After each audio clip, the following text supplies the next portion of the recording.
Next, we've got my good friend Hannah Lutgen, who's also my counterpart on Maui County. Hannah is Bachelor's of Science in Sustainable Horticulture.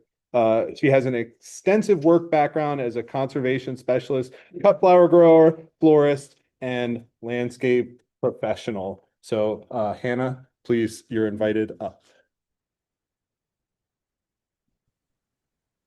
Aloha, Russell, and thank you so much for the introduction. Can everyone hear me okay? Oh yeah. Wonderful.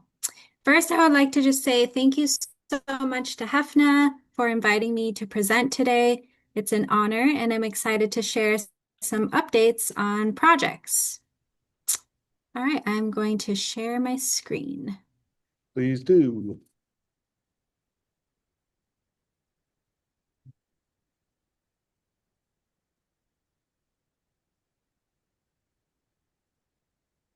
All right, can everyone see my screen?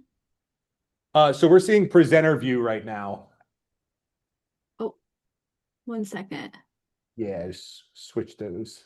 Yeah. How's that? That's great. Good? Perfect. You're a Wonderful. professional. Thank you. All right. As Russell mentioned, my name is Hannah Luchin, and I recently became an assistant extension agent for the University of Hawaii Manoa, the College of Tropical Agriculture and Human Resilience. Apologies, I need to update the logo for CTAHR, but it's an honor to be here today. Okay, so first I would like to provide quick updates on the Protea program, and then move gears and talk about the temperate flower trials that we're working on. Briefly discuss the eucalyptus project. That's a statewide project in collaboration with HFNA, Dr. Teresita Amore, Russell, James Keach, Alberto, Joanna, and Orville. And then quickly mention the weed steaming project and other future projects.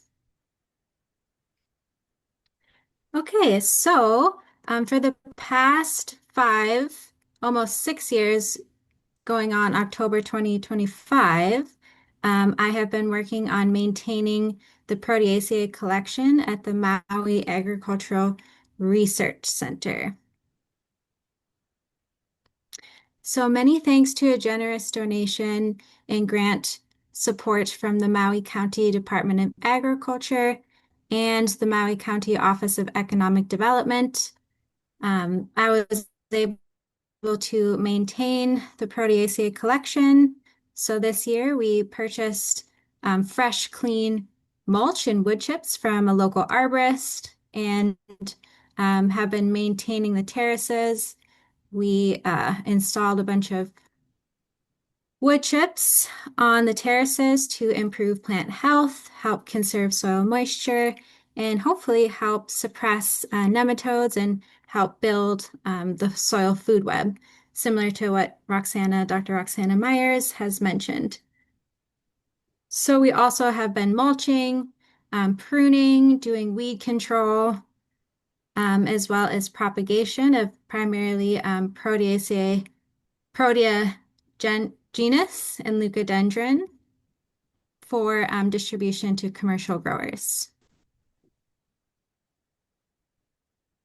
Okay, just wanted to briefly mention that in collaboration with USDA ARS PBARC, Russell Galanti, Joanna Blasey, Dr. Chung, we did have, if you have any questions about fungal or nematode associations with Proteaceae, please feel free to check out these extension publications that list the common nematode and fungal associations with Proteaceae crops, so mainly Protea and Leucospermum, as well as this disease management publication, which just highlights some options for growers to maintain their plants and reduce disease severity or symptoms. And I just wanted to acknowledge and mahalo to previous grant sponsors, so USDA, collaborators, Maui Office of Economic Development, CTAHR, and as well as HFNA. Okay, so now I'm going to switch gears and talk about the temperate flower variety trials, which I'm very excited about. This was many thanks to support from growers and researchers as well as HFNA. But this was through a grant from the Department of Agriculture and the Specialty Crop Block Grant. So I'd like to say mahalo to the grant sponsors. Okay, so in collaboration with an ornamental team, so Dr. Teresita Amore, Dr. Orville Baldos, Dr.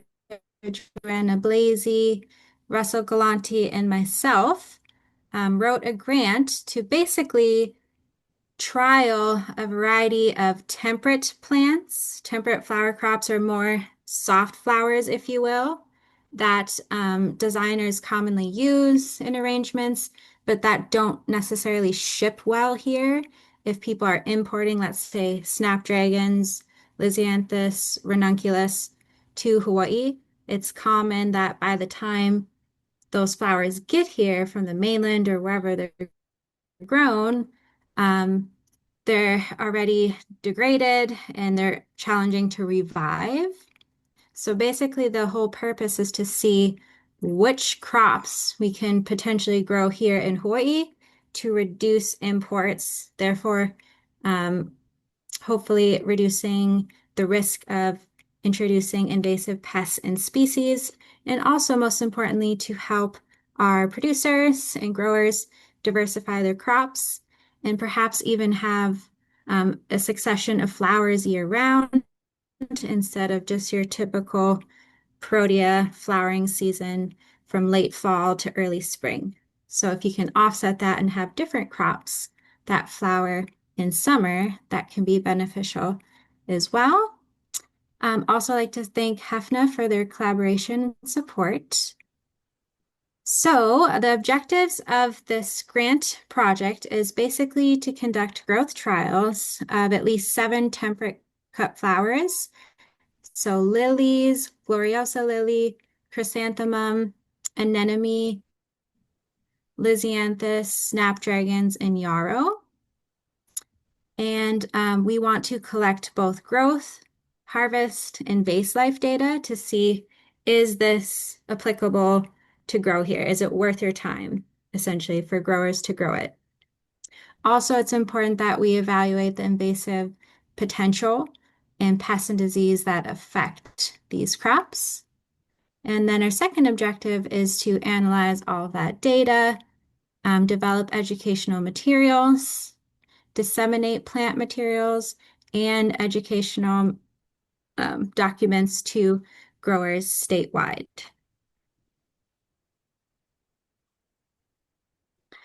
Okay, so a few brief updates. I ordered all the seeds, and I also ordered some plugs or plant starts. I received some of the plants and started implementing the field trials. So for instance, in June 19th, 2025, we planted the snapdragons and Lisianthus trials. And I most recently planted the mums, which I'm very excited about. And we are currently collecting and evaluating data.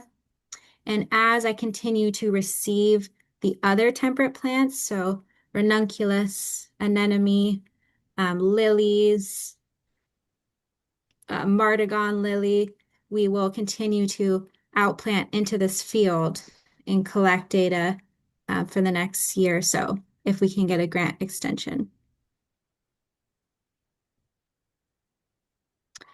Okay, so just a brief background about the Snapdragon and Lisianthus field trial. Many thanks to Dr. Joanna Blasey for your help developing the experimental design, as well as all of the co-PIs and collaborators. But basically, this is a randomized complete design. And for the Snapdragon trial, the purpose was really to compare the two varieties, the pink and the white, against each other. And then for the Lysianthus, there's two separate plots. One is a 6 by 8 inch spacing, and then the other is a 6 by 6 inch spacing to compare two varieties against each other as well as the spacing, which one could potentially produce a higher yield. So the materials and methods are basically to implement the field trials, collect plant health, flower yield, and base life data.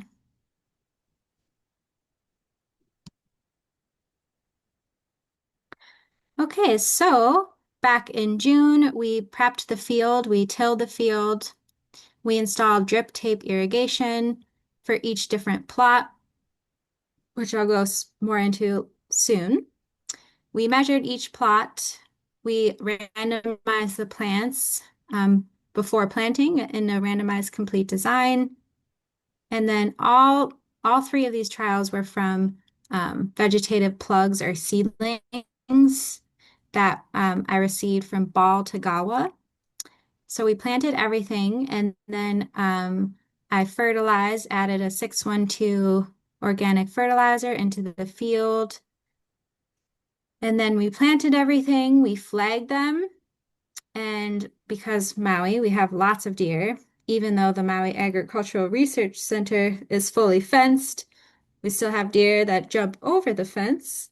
So it's really important for really any Maui growers to exclude deer. And then after 2 weeks after we planted, we 2 weeks later installed this Hortonova trellis, basically to provide structural support for the flowers. And then we also applied some sawdust into the field kind of as a mulch amendment. Okay, so here is the Snapdragon plot. Basically, we tested two different varieties that were vegetative cuttings. So the Potomac Pink Classic and then the Potomac White.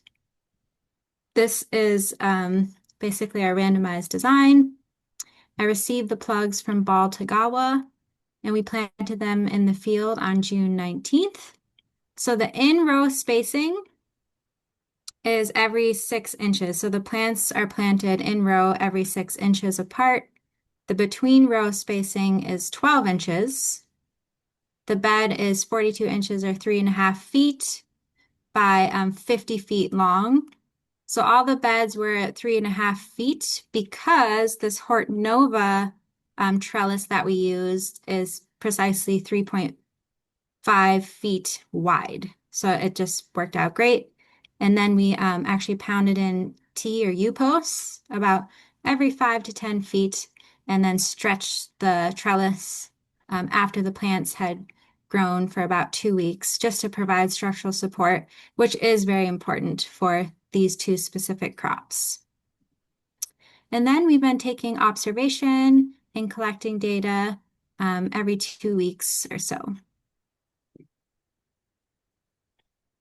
Okay, here is the Lysianthus 6 by 6 inch plot.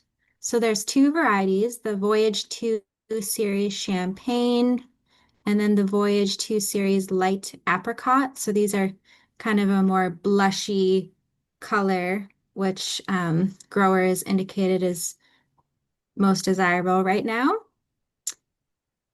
Basically, the in-row spacing, so the plants are planted every 6 inches in row and between rows every 6 inches. So there's the bed is 3.5 feet wide by 12 feet long. And we installed the drip tape every 6 inches and use that to plant our plants. So basically the Hortonova, this is the desired spacing. If you're going for cut flower production, like highest yield, you can use this tighter spacing. So basically one plant, each one of these squares is 6 by 6, so it has its own support, if that makes sense. So we planted in this plot a total of 168 plants and 84 plants per variety, which was randomized.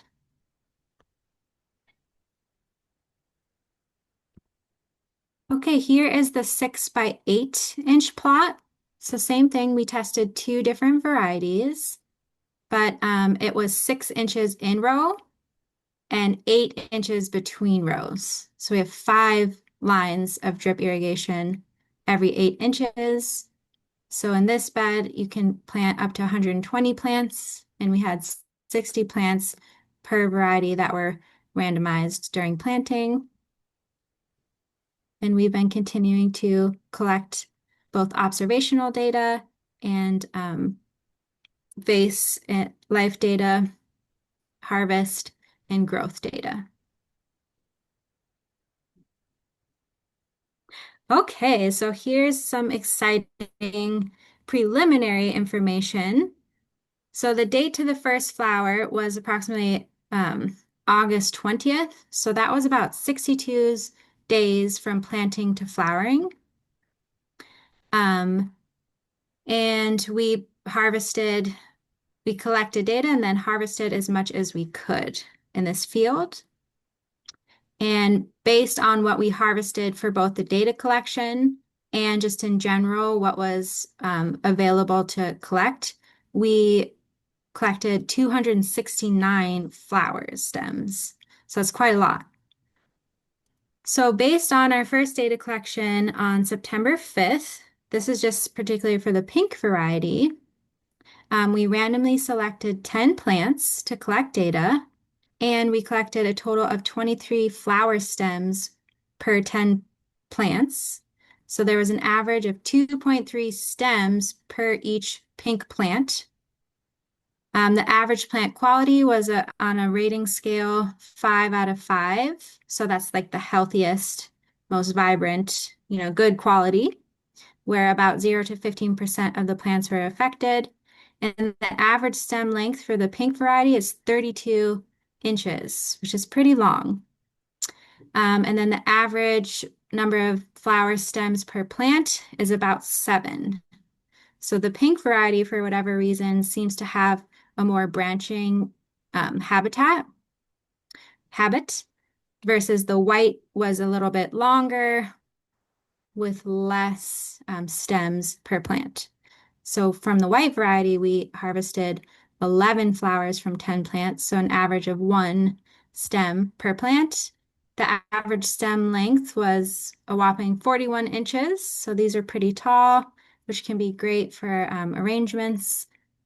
And the average plant quality was 4.6. It was slightly reduced because there is a caterpillar that feeds on the um, flowers. And also by this point, some of the white snapdragons were starting to senesce at the lower flowers, but they're still high quality. And per each plant, the average number of flower stems was 3.9. Okay, so for the Lysianthus, the first flower was August 22nd, so about 64 days after planting. And interestingly enough, the champagne variety, for whatever reason, bloomed first. Um, and the apricot variety is still budding. You can see the apricots here, and then the champagne started blooming. So in the 6 by 6 inch plot, we harvested 10 stems. So an average of 1 stem per plant. The average stem length was 15.8 inches, and the average flower quality is 5 out of 5, so pretty healthy. And then we counted something else that was interesting, because here you can see there's multiple buds on each stem. So on this date, the average number of open buds, so open flower buds, was about 3 per stem. And then the average number of closed buds on each stem we harvested was 4. And I'll explain why we did that later. And then after we went and randomly selected 10 plants to collect data for the vase life, we went through and actually disbudded, so removed the first bud. if it was open on both plots, because that is the grower's suggestion to disbud so that the plants can stretch, increase their stem length over time, and you can have a longer stem. Okay, so our vase life trials, after all the plants we harvested, we put about half into the fridge, our flower fridge, and then the other half in ambient temperatures, just in a bucket of water, in a room, no air conditioning. So the Lisianthus and the flowers in the fridge, the buds do not open, which is great. So if you want to keep it at that stage with the closed buds, if that's your look that you're going for, highly recommend that you keep it in the cooler. If your goal, conversely, is to encourage these buds to open, you can leave it in ambient temperature and those buds will open. So in the fridge, the Lisianthus lasted on average about 14 days after harvest, which is pretty great for local production of these more soft flower plants. And then the average flower quality was about 4. And then in ambient temperatures, the average vase life was about 11 days. Here you can see 7 days after post-harvest. It's still pretty vibrant, looks great. And the average flower quality at 11 days is 3.5. So it does start to slowly degrade. Okay, for the snapdragons, in the flower fridge, the average vase life is up to 10 days. And the quality does decline over time. And at 10 days, it was about 3.5. But by day 14, so 2 weeks after harvest, only 30% of the flowers we harvested on that date were okay. The rest had died. In ambient temperatures, the vase life is shorter, up to 7 days max. You can see here, they start to wilt pretty quickly, and the flower quality declines. So, anecdotally, if your goal is to preserve your snapdragon vase life as much as possible, highly recommend that you put your snapdragons in the fridge flower cooler. Okay, just wanted to briefly mention that I'm still assisting Dr. Teresita Amore and the Ornamental team with the eucalyptus trial. I'm growing eucalyptus at the Kula Agricultural Research Station and actually did some harvest trials and data collection, which I'm excited to share with you next year. We are starting to see more fungal issues, likely due to Pastaloteopsis pathogen, and then this eucalyptus leaf beetle that is feeding on the foliage.